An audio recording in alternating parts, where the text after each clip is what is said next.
झेडपीच्या शाळेत प्रवेश घ्या आणि करात मिळवा सवलत। नमस्कार, मी प्रियंका आणि तुम्ही पाहताय I love Nagar news. Marathi शाळा टिकली पाहिजे असं आपल्याला नेहमीच वाटतं, पण आता सरकारने या भावनेला जोड दिली आहे एका मोठ्या आर्थिक फायद्याची। तो फायदा नेमका काय आहे, आज तेच या व्हिडिओच्या माध्यमातून आपण जाणून घेणार आहोत। जिल्हा परिषदांच्या शाळांमधील विद्यार्थ्यांची पटसंख्या वाढवण्यासाठी एक राज्यस्तरीय समिती ही गठीत करण्यात आली आहे। या समितीने अभ्यास करून राज्यातील स्थानिक स्वराज्य संस्थांच्या विशेष करून मराठी शाळांची पटसंख्या ही वाढवण्यासाठी 16 उपाययोजनांसह 25 उपक्रम हे राबवण्याचं सुचवलं आहे। यामध्ये जे पालक आपल्या पाल्याचा प्रवेश जिल्हा परिषदेच्या शाळेत घेतील त्यांना प्रोत्साहन म्हणून स्थानिक करामध्ये सवलत देण्यासारखे म्हणजेच करमाफी सारखे अभियान राबवण्याचं आवाहन ग्रामपंचायतींना करण्यात आलं आहे। याशिवाय शिक्षणाची वारी, ग्रंथदिंडी आणि चावडी वाचन यासारख्या उपक्रमांमधून संपूर्ण गाव शैक्षणिक दृष्ट्या साक्षर करण्याचा देखील मानस यावेळी व्यक्त करण्यात आला आहे।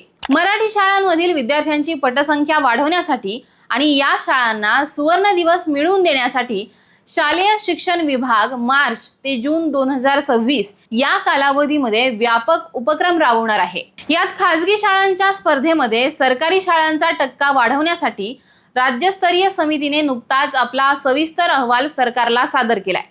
त्यामध्ये नाविन्यपूर्ण उपाययोजना या सुचवण्यात आल्या आहेत। या समितीचे अध्यक्ष हे नगरचे सुपुत्र असलेले रमाकांत काटकारे आहेत।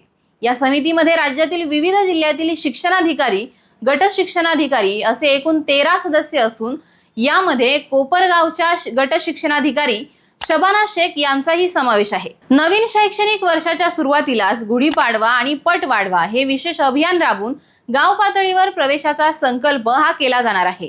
या अभियानासाठी विशेष गीत तयार करण्यात आलं असून त्याद्वारे जिल्हा परिषदेच्या शाळांमधील स्मार्ट टीव्ही, मोफत गणवेश, पाठ्यपुस्तकं आणि पोषण आहार अशा सुविधांची माहिती ही घराघरात पोहोचवली जाणार आहे। फक्त जाहिरातबाजी न करता शिक्षक आणि शाळा व्यवस्थापन समितीचे सदस्य हे स्वतः दखलपात्र विद्यार्थ्यांच्या घरी जाऊन शाळा आपल्या दारी या उपक्रमाअंतर्गत पालकांशी संवाद साधणार आहेत। मुलांच्या प्रगतीमध्ये मातांचा सहभाग वाढवण्यासाठी माता आणि पालक मेळावे हे आयोजित केले जातील, ज्यात मुलांचा आहार, आरोग्य आणि अभ्यासाच्या सवयींवर चर्चा केली जाईल। पालकांचा इंग्रजी माध्यमांकडे असलेला ओढा हा लक्षात घेऊन शिक्षण मंत्र्यांच्या मार्गदर्शनाखाली आता स्थानिक स्वराज्य संस्थांच्या शाळांमध्ये देखील सेमी इंग्रजी वर्ग हे सुरू करण्यावर विशेष भर दिला जात आहे। तसेच शाळेच्या यशस्वी माजी विद्यार्थ्यांचं यशोगान करणारे व्हिडिओ हे समाज माध्यमांवर प्रसारित करून शाळांची विश्वासार्हता ही वाढवली जाणार आहे। राज्यातील प्रत्येक विद्यार्थ्याला दर्जेदार आणि प्रगत शिक्षण मिळावं हे शिक्षण विभागाचं या सगळ्या मागचं उद्दिष्ट आहे। या मोहिमेचं वैशिष्ट्य म्हणजे यामध्ये स्थानिक प्रशासनाला देखील जोडण्यात आलंय। जे पालक आपल्या पाल्याचा प्रवेश जिल्हा परिषदेच्या शाळेत घेतील त्यांना प्रोत्साहन म्हणून स्थानिक करात सवलत देण्यासारखे कर माफी अभियान राबवण्याचं आवाहन हे ग्रामपंचायतींना करण्यात आलंय। त्यामुळे आता राज्यस्तरीय समितीने स्थापन केलेल्या समितीच्या अहवालानुसार राज्य सरकार मराठी शाळा वाचवण्यासाठी आणखी काय काय निर्णय घेणार हेच पाहावं लागणार आहे। तुम्हाला या निर्णयाबद्दल नेमकं काय वाटतं हे आम्हाला कमेंट करून सांगा आणि पाहत राहा आय लव्ह नगर न्यूज।